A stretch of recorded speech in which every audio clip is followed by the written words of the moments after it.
Good morning everyone. सो कैसे हैं आप सब। सबसे पहले आपको मेरे इस पेज क्रिस्टल ओरिजिन पे बहुत बहुत स्वागत है। और आज मैं फिर से आपके लिए एक सामने कैंडल वैक्स रीडिंग आपके लिए लेकर आया हूँ, जिसके अंदर हम आज जानेंगे आपके पार्टनर की करंट फीलिंग्स, जो जिस पार्टनर के साथ आप डील कर रहे हैं, जिस पार्टनर ने आपको नो कॉन्टेक्ट या सेपरेशन की एनर्जी में डाला हुआ है, या आपके साथ ऑन ऑफ की कंडीशन में है, या आपको इग्नोर कर रहे हैं, आपको क्लैरिटी नहीं दे रहे हैं। उस पार्टनर की करंट एनर्जीज क्या है, क्या वो सोचते हैं इस रिलेशनशिप के बारे में, क्या वो इस रिलेशनशिप को एक नए मोड पे लेके जाना चाहते हैं, या इस रिलेशनशिप को ही क्विट करना चाहते हैं। आपको क्लैरिटी क्यों नहीं दे रहे हैं, क्या रीजंस हैं। आज सब चीजें आज इस रीडिंग में जानेंगे कि एग्जैक्टली आपके पार्टनर चाहते क्या हैं आपसे या इस रिलेशनशिप से। ठीक है, तो रीडिंग में लास्ट तक बने रहिएगा। और ये general and timeless collective reading रहेगी। जब भी आप इस रीडिंग तक पहुंचेंगे तभी रीडिंग आपसे रेजोनेट कर सकती है, और जितना पार्ट आपसे रेजोनेट हो उतने को ही क्लेम कीजिएगा, बाकी को आप स्किप कर सकते हैं। और यदि रीडिंग में कुछ डाउट्स रहते हैं तो आप हमसे अपनी पर्सनल रीडिंग ले सकते हैं, जो कि आपके name and date of birth से कहीं ना कहीं आपसे की जाती है, और जो कि 100% कहीं ना कहीं आपके साथ रेजोनेट होती है।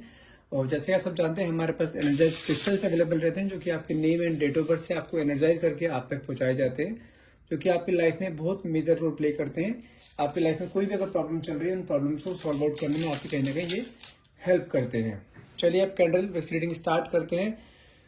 जब तक मैं कैंडल लाइट करता हूं तब तक अपने पार्टनर का नाम मन में 3 बार लीजिए, और जो भी आप क्वेश्चन डिवाइन पावर यूनिवर्स से पूछना चाहते हैं वो क्वेश्चन मन में लेकर आइए, ताकि रीडिंग आपसे बहुत अच्छे लेवल से रेजोनेट कर पाए।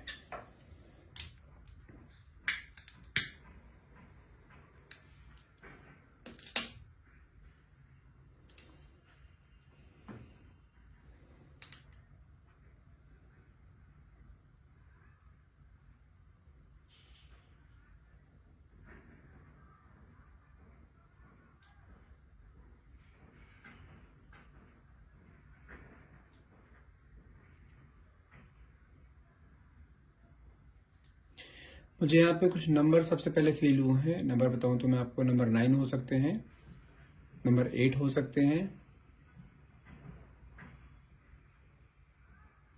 नंबर 19 है,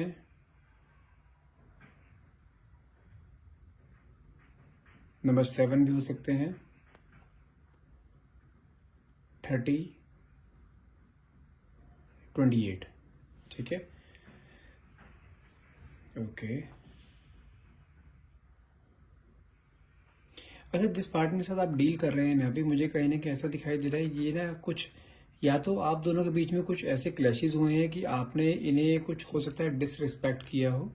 तो आपके साथ इन्होंने आपको एकदम से, जैसे कहते हैं ना कि नो कॉन्टैक्ट में जाना, या इनके पेशेंस को आपने कई बार टेस्ट लिया है, कई बार आपने इनकी ईगो हर्ट करी है, क्योंकि कहीं ना मुझे मेल ईगो कहीं ना कहीं हर्ट होती हुई दिखाई दे रही है यहाँ पे, कि आपने इनको कुछ ऐसे चीजें बोली हैं जिससे कि इनकी कुछ मेल ईगो हर्ट हुई है। और ये कहीं ना कहीं आप, ये तो हो सकता है कि आप इनकी कहीं ना वैल्यू नहीं करते थे, इन्हें बहुत फॉर ग्रांटेड आप लेते थे। तो कहीं ना कहीं ये इंसान ना अपनी वैल्यू दिखाना चाहता है आपके सामने, कि इसके ना होने से आपकी लाइफ में क्या फर्क पड़ेगा। क्योंकि कहीं ना कहीं देखो, रिलेशनशिप में मुझे ऐसा कोई इशू दिखाई दे नहीं रहा है, लेकिन मुझे कहीं ना कहीं ये चीज जरूर दिखाई दे रही है कि आप दोनों के बीच में ना ईगो का प्रॉब्लम बहुत ज्यादा है। अगर मैं आपकी बात करूं तो ईगो आपके अंदर भी है, डोमिनेटिंग नेचर आपका भी है, आप भी अपने पार्टनर को कहीं ना कहीं कंट्रोल करके रखना चाहते हो। और आपके पार्टनर भी सेम नंबर्स के हैं, आप मतलब कि सेम करेक्टरिस्टिक्स आपके पार्टनर की भी है। तो दोनों में कहीं ना कहीं ईगो क्लैशेस होते हैं, जिसके कारण कि आपस में दोनों के झगड़े होते हैं। और कहीं ना कहीं मैं आपकी एनर्जीज की बात करूं, आप मुझे कहीं ना कहीं बहुत डिसिप्लिन रखते हैं। डिसिप्लिन मतलब कि किस तरह से आप हर चीज टाइम पे चाहते हैं। अगर आप किसी एक रिलेशनशिप में है तो आप उससे पूरा 100% कमिटमेंट चाहते हैं। आप मतलब कि जैसे मुझे कहीं ना कहीं ऐसे दिखाई दे रहे हैं, आपके दोनों के बीच में ना फ्रीडम को लेके बहुत क्लैशेस हुए हैं। आपने हमेशा से अपने पार्टनर को अपने से अटैच रखने की कोशिश करी है। आप उसके ऊपर हर जगह से नजर रखते हो, हर जगह सर्वेलेंस रखते हो, उसके उससे हर चीज पूछते हो, कहाँ गए थे, किससे बात कर रहे थे। तो ये सब चीजें मुझे कहीं कुछ ज्यादा दिखाई दे रही हैं। आपका इंटरफेरेंस इनकी पर्सनल लाइफ में बहुत ज्यादा है। और मुझे यहाँ पे ज्यादातर, मुझे पता नहीं क्यों इंट्यूशन ऐसा आ रहा है कि आप ना कोई एक्स्ट्रा मैरिटल अफेयर में है। एक्स्ट्रा मैरिटल अफेयर किससे, मतलब कि आप भी मैरिड हैं और जिसके साथ आप डील कर रहे हैं वो भी मैरिड है। आपके अंदर ईगो है, लेकिन आप ईगो तब दिखाते हो जब पानी बिल्कुल सिर से ऊपर हो जाता है। लेकिन ये पर्सन आपको बार बार ईगो दिखाता है, बार बार डोमिनेटिंग नेचर दिखाता है। जब मन करता है इंसान आपसे बात करता है, जब मन करता है आपसे दूर हो जाता है या आपसे बात नहीं करता। तो कहीं ना कहीं मुझे ऐसा दिखाई दे रहा है कि ईगो तो है इस इंसान के अंदर, बहुत ज़्यादा ईगो है। वो मेल ईगो बहुत जल्दी हर्ट होती है इसकी।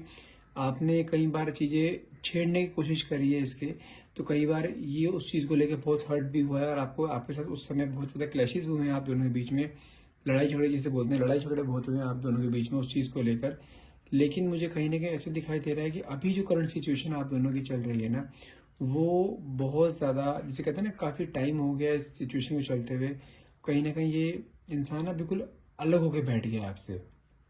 अलग की सेंस में ये आपको ऐसा प्रिटेंड कर रहा है कि कहीं इसको कोई फर्क नहीं पड़ रहा आपके होने ना होने से, लेकिन उसका असर आपके ऊपर बिल्कुल अपोजिट जा रहा है कि आपके अंदर ना उस चीज को लेके बहुत ज्यादा स्ट्रेस एंजाइटी हो रही है। आप भले ही कितना ईगो में रहते हो, कितना ही अपने इसको कंट्रोल करने की कोशिश करते हो, ये कंट्रोल में रहता भी था, लेकिन कहीं ना कहीं अब जो ना आपके सब्र का बांध टूटता जा रहा है। आपके अंदर बहुत ज्यादा क्रेविंग, बहुत ज्यादा डेस्परेशन, आपके अंदर बहुत ज्यादा एंजाइटी के लेवल आपका बढ़ता जा रहा है कि ये आखिर इंसान चला कहाँ गया। ऐसा तो हमारे बीच में पहले भी कई बार हुआ है। तो पहले भी हमेशा जाता था, अपने आप आ जाता था, नहीं तो आप उसे बुलाते थे या मनाते थे, एकदम मान भी जाता था। लेकिन अभी सिचुएशन क्या हुई है, इस इंसान ने पहले कभी आपको ब्लॉक नहीं करा, अब इस इंसान ने आपको ब्लॉक भी कर दिया है, आपसे बात भी नहीं कर रहा है। तो आप इसको आप वैसे तो कई बार प्रिटेंड करते हो मुझे कोई फर्क नहीं पड़ रहा है, लेकिन आप जब भी खाली होते हो, जब भी इस इंसान के बारे में सोचते हो ना, आपके मन में एकदम से एंजाइटी का जैसे होता है ना, पहाड़ टूट जाना, कहीं ना कहीं वो पहाड़ टूटना शुरू हो जाता है कि ये इंसान चला क्यों गया, मुझे छोड़ के कैसे चला गया, हमारा इतना साल का रिलेशनशिप था वो कहाँ गया। माना कि चलो कुछ बातें बीच में क्लैशेस हुए हैं, मिसअंडरस्टैंडिंग्स हुई हैं या कुछ लड़ाई झगड़े हुए हैं, उन लड़ाई झगड़ों को सॉर्ट आउट किया जा सकता था, लेकिन छोड़ के जाना है, इट्स नॉट ए ऑप्शन। और इसने आपको कोई क्लैरिटी नहीं दी। और आपके अंदर जानते हैं क्या रहा, आपके रिलेशनशिप को जो ब्रेक लगा है, जो बीच में पॉज आया है, उस पॉज को भी काफी टाइम हो गया, काफी टाइम बोलो तो 3 से 4 महीने खींच के अब तक का सबसे मैक्सिमम पीरियड जा रहा है आपका ये वाला। पहले बातचीत होती थी, 1 डेढ़ हफ्ते के लिए बातचीत बंद हो गई, फिर वैसी हो गया। लेकिन कहीं ना कहीं अगर मैं अभी करंट सिचुएशन की बात करूं, ये इंसान अभी बिल्कुल स्टेबन होके बैठा है। और मुझे कहीं ना कहीं ऐसा भी नहीं दिखाई दे रहा कि ये इंसान आपके लिए बिल्कुल, जैसे कहते हैं ना, बहुत डेस्परेट है, ऐसा भी कुछ दिखाई नहीं दे रहा मुझे। लेकिन हाँ, एक चीज है, ये आपको कहीं ना कहीं, मुझे जो आप बिल्कुल शांत होकर बैठे ना, साइलेंस एनर्जी में बैठा हुआ है, ये इंसान डायरेक्टली आपको एक सबक सिखाना चाहता है। मैं ये नहीं बोल रहा हूँ इंसान आपसे प्यार नहीं करता, ये इंसान आपसे प्यार करता है, लेकिन कहीं ना कहीं, अब मैंने बोला ना स्टार्टिंग में ही, ये इंसान आपको अपनी वैल्यू दिखाना चाहता है। वैल्यू दिखाने चक्कर में ये आपके सामने बिल्कुल स्टबन होकर बैठा हुआ है। क्योंकि देखो इसका रीजन क्या है, ये भी मैरिड है और आप भी मैरिड हो। कहीं ना कहीं दोनों की लाइफ में कुछ चीजें मिसिंग है, जिसके कारण आप दोनों एक दूसरे से अटैच हुए हो। अगर मैं इसकी बात करूं तो इसकी फैमिली में इसके साथ इसकी बॉन्डिंग, इसके घर वालों के साथ बॉन्डिंग अच्छी नहीं है, ठीक है। अगर मैं आपके हस्बैंड की बात करूं, आपके हस्बैंड और आप दोनों के बीच में काफी टाइम से रिलेशंस नहीं है। आप दोनों के बीच में एक शादी का नाम है, आप दोनों ने शादी कर रखी है, लेकिन आपके और आपके हस्बैंड के बीच में कुछ भी रिलेशन नहीं है अभी। दोनों साथ में रहते हो, लेकिन एक हस्बैंड वाइफ वाला बॉन्ड आप दोनों के बीच में नहीं है बिल्कुल भी। लेकिन अगर मैं आपके पार्टनर की बात करूं, इसके साथ इसकी वाइफ भी है, इसके बच्चे भी हैं, इसकी फैमिली भी है। और कहीं ना कहीं मुझे ऐसा भी दिखाई दे रहा है कि इसकी वाइफ बहुत ज्यादा शक की मिजाज की है, बहुत ज्यादा शक करती है इसके ऊपर, बहुत ज्यादा इसको कंट्रोल करके रखना चाहती है। और आपका रिलेशन जो इतने टाइम से चलता आ रहा है ना कहीं इसकी वाइफ को डाउट भी है कि ये इंसान बाहर भी कहीं ना कहीं चक्कर चला के बैठा है, कहीं ना कहीं किसी से अफेयर करके बैठा है।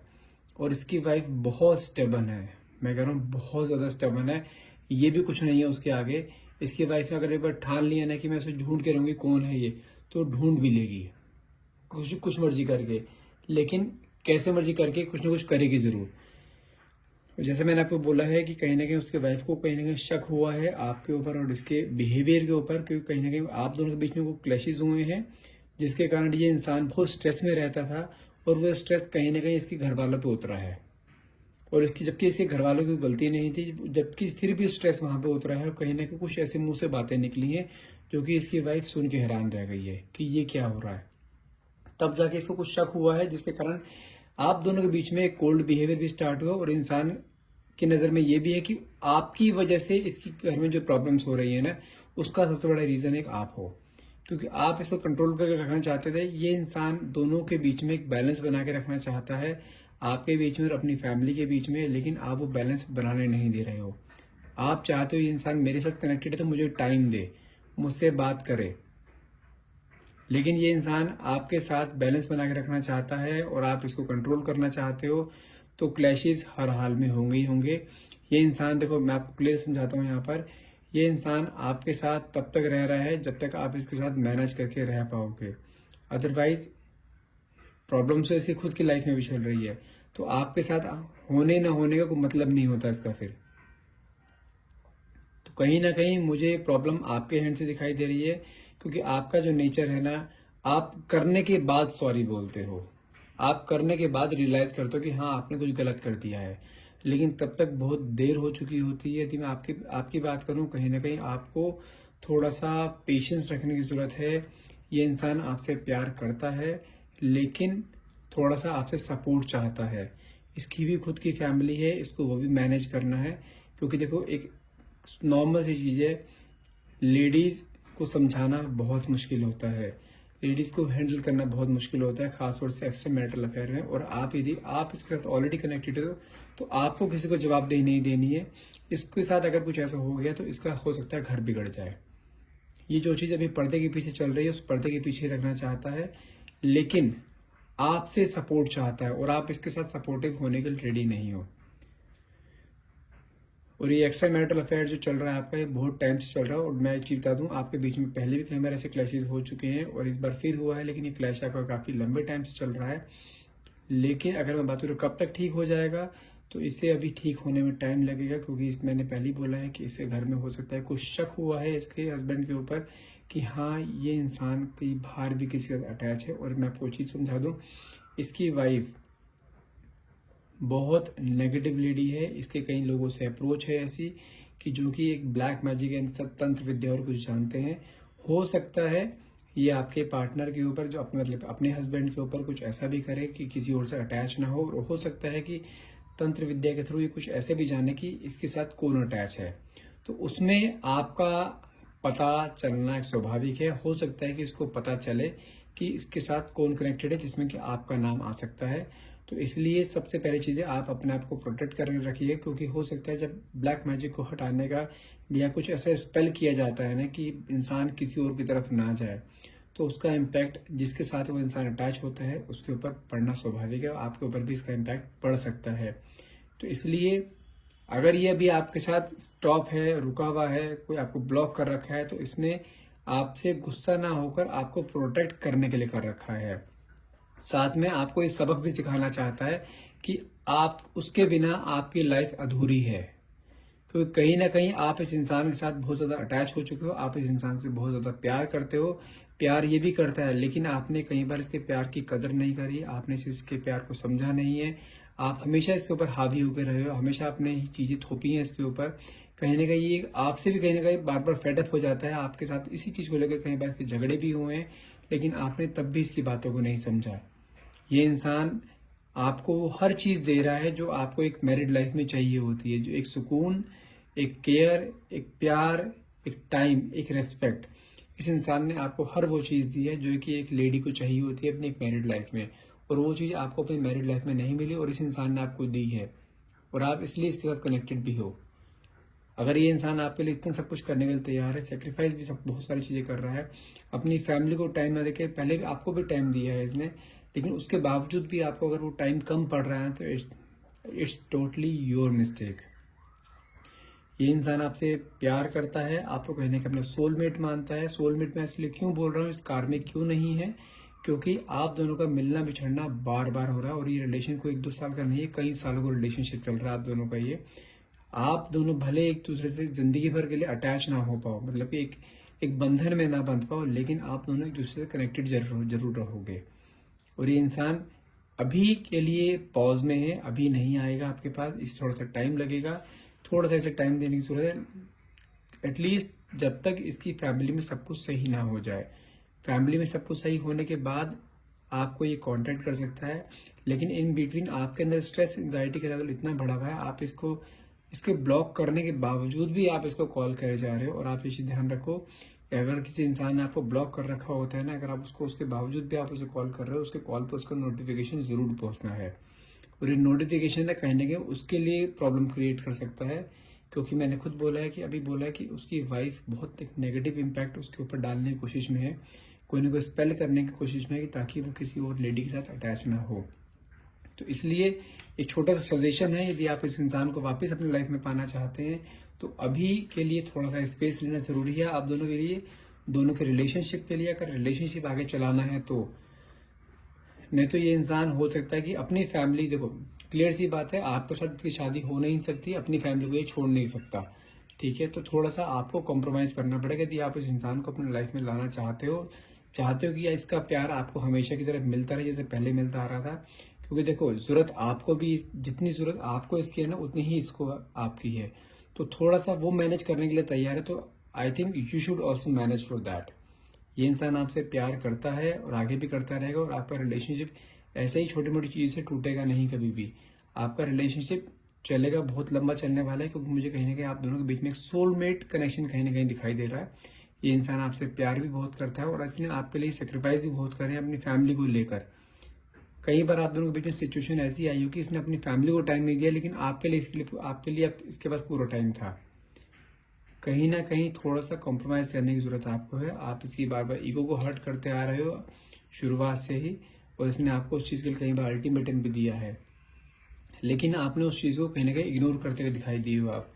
तो थोड़ा सा आपको रुकने की जरूरत है, थोड़ा सा पॉज लेने की जरूरत है। ये इंसान फिर से वापस आएगा आपके पास। अगर मैं आपको टाइम पीरियड की बात करूं तो मुझे यहाँ पे थोड़ा सा लंबा टाइम पीरियड दिखाई दे रहा है। टाइम पीरियड मुझे अराउंड 2.5 से 3 महीने का टाइम पीरियड दिखाई दे रहा है। तब तक ये इंसान एटलीस्ट थोड़ा सा पॉज लेगा, अपनी फैमिली में थोड़ा बैलेंस करके चलेगा, ताकि उसकी फैमिली में जो उसके ऊपर शक किया गया है ना, वो शक का कीड़ा कहीं ना कहीं उसके वाइफ के दिमाग से निकलना जरूरी है, नहीं तो उसके लिए जीना मुश्किल हो जाएगा वहां पर। तो मेरे लिए एक छोटी सी रिक्वेस्ट आपके लिए यही है कि थोड़ा सा आप पॉज लीजिए इस रिलेशनशिप में। लेकिन मैं रिलेशनशिप को तोड़ने की बात नहीं कर रहा हूँ, रिलेशनशिप आपका आज भी मेंटेन है और आगे भी मेंटेन रहेगा, लेकिन थोड़ा सा आपको अभी रुकने की यहाँ पे जरूरत है। चलिए कुछ मैसेजेस देख लेते हैं आपके पार्टनर के, कि आपके पार्टनर आपको क्या मैसेज देना चाहते हैं, क्या लव मैसेजेस हैं। ठीक है, ये हमारे खुद के हैंडमेड कार्ड्स हैं अपने, इसमें कुछ लव मैसेजेस लिखे हैं, कि देखते हैं कार्ड्स क्या आते हैं।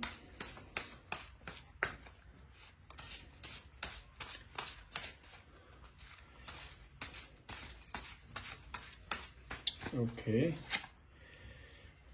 देखो कार्ड आया, I feel jealous when you talk to others. कहने को ऐसा मुझे दिखाई दे रहा है कि आप दोनों के बीच में जब आप दोनों थे, जैसे कि मैंने बताया कि आपका शुरू से बहुत कंट्रोलिंग नेचर था, आपका कुछ फ्रेंड सर्कल भी काफी ज्यादा था, जिससे कि उसमें कहीं ना कहीं जेलस होती थी कि जब आप किसी और से बातें करते थे। और उसने उस चीज के बारे में आपको कई बार बोला भी है कि उसको पसंद नहीं है कि आप उसके अलावा किसी और से बातें भी करो। कहीं ना कहीं जेलस फील होता है, इट मीन्स क्या है कि वो उसके मन में आपके लिए प्यार भी बहुत है। ओके, नेक्स्ट कार्ड क्या है, I am facing my karma now, I realize my mistake. जैसे कि है ना, मैंने बोला है कि आपके साथ उसने जो किया है उसे कहीं ना कहीं रियलाइजेशन तो है कि उसने आपको बिना क्लैरिटी दिए आपसे मूव ऑन करके आपसे हट गया है, लेकिन उस चीज के लिए उसको आपको भी कहीं ना कहीं समझना चाहिए था कि हाँ वो किस पर्पसली वहां से हटा है। आपने जो उसके ऊपर एक प्रेशर बना रखा था ना उससे बात करने का, उसके साथ रिलेशनशिप में रहने का, कहीं ना कहीं वो प्रेशर ही उसके लिए कहीं ना कहीं प्रॉब्लम क्रिएट कर रहा है। और आज के दिन जब आपके दोनों के बीच में इतना गैप आ गया ना, कहीं ना कहीं उसको खुद अपनी गलती महसूस हो रही है कि हाँ उसको अपना कर्मा मिल रहा है, क्योंकि वो आपके बिना नहीं रह पा रहा है इस समय बिल्कुल भी, लेकिन उसको मजबूरन वहां पे अपने आप को सर्वाइव करना पड़ रहा है, क्योंकि उसकी फैमिली बिगड़ जाएगी कहीं ना कहीं। ठीक है, नेक्स्ट कार्ड देखते हैं। नेक्स्ट कार्ड क्या है, I am facing I am having trouble with my finances, give me some time. कहने के मुझे ऐसा भी दिखाई दे रहा है कि दोनों के उसके आपके जो पार्टनर है, कहने के हो सकता है उनके कुछ फाइनेंसिस में कहीं प्रॉब्लम है। ठीक है, कोई फाइनेंसिस को लेकर कहने के इश्यूज मुझे कहीं ना कहीं दिखाई दे रहे हैं। और जब से आप उनकी लाइफ से गए हुए, जब से आप दोनों के बीच में क्लैशेस हुए हैं, कहने के कुछ प्रॉब्लम्स क्रिएट हुई हैं उसके फाइनेंसिस में भी और उसकी पर्सनल लाइफ में भी कहीं ना कहीं। देखते हैं नेक्स्ट कार्ड क्या निकला है, now I have everything but still I am unhappy because of you, because you are my happiness. कहीं ना कहीं देखो इंसान इतना सब कुछ हुआ है, आपके बारे में इतना सोचता भी है, लेकिन कहीं ना कहीं उसके आपके बारे में ये भी दिमाग में है उसके कि जब से आप उसकी लाइफ से गए हो ना, तो उसकी लाइफ में खुशी नहीं है। क्योंकि देखो खुशी जो थी वो आपके साथ थी, और मैंने आपको पहले ही बोला है उसकी वाइफ की और उसकी नहीं बनती है कहीं ना कहीं। तो इंसान आपके साथ अटैच हुआ था, तो इसलिए वो तो आपको सिंपल ही कहना चाहता है कि वो आपके साथ है और हमेशा आपके साथ रहेगा, लेकिन कहीं ना कहीं आपको थोड़ा सा रुकने की जरूरत है। वो इंसान वापस हर हाल में आएगा जरूर। ओके, सो आज की रीडिंग यहीं तक कंप्लीट करते हैं। ये आपके पार्टनर के लव मैसेज थे, और जो मैंने आपको कैंडल वाइज रीडिंग करी है, तो आपको कहीं ना कहीं रेजोनेट हुई हो तो प्लीज इसे क्लेम करने के लिए नीचे कमेंट बॉक्स में थैंक यू यूनिवर्स और थैंक यू डिवाइन पावर लिखना ना भूलिएगा। And thank you so much for watching. Have a nice day.